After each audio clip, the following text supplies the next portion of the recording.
Summer, 1969. El Salvador and Honduras are locked in the qualifying rounds for the 1970 FIFA World Cup. On paper, it's just football, but the stadium was about to become the stage for something far bigger. The rivalry was fierce. The first leg, in Tegucigalpa, Honduras, saw the home side win 1-0. But what happened off the pitch made headlines. Salvadoran fans claimed they were harassed. Honduran supporters accused visiting fans of violence. That night, riots broke out in the streets. The return leg in San Salvador turned the temperature even higher. El Salvador won 3-0, but the celebration spilled into chaos. Honduran flags were burned. Honduran-owned businesses were attacked, and thousands of Honduran residents fled for safety. By the time the deciding third match was set for Mexico City, the atmosphere was more political than sporting.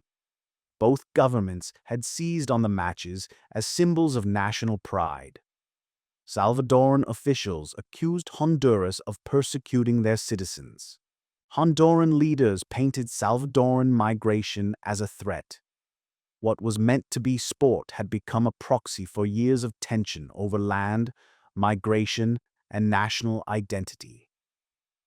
El Salvador won the final match 3-2 after extra time, securing their spot in the World Cup. But instead of celebration, there was escalation. Just weeks later, on July 14th, Salvadoran troops crossed into Honduras. Fighter planes attacked airfields and towns. Honduran forces struck back.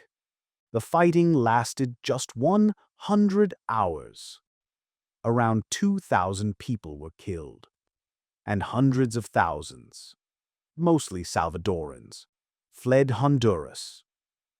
When the Organization of American States stepped in to negotiate a ceasefire, both nations quietly agreed to stop fighting.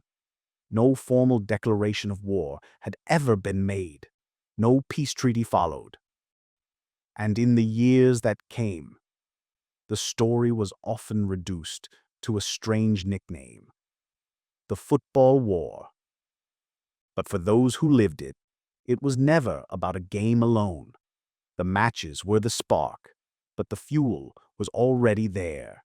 Disputes over farmland, resentment over migration, and deep national pride. Football didn't create the conflict, but it lit it in front of the world.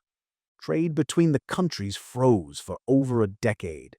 Diplomatic ties took years to repair. And for many outside Central America, the war faded into a bizarre footnote in sports history. One summer, 3 matches, 4 days of war, and a story that still lingers in the memories of those who lost far more than a game.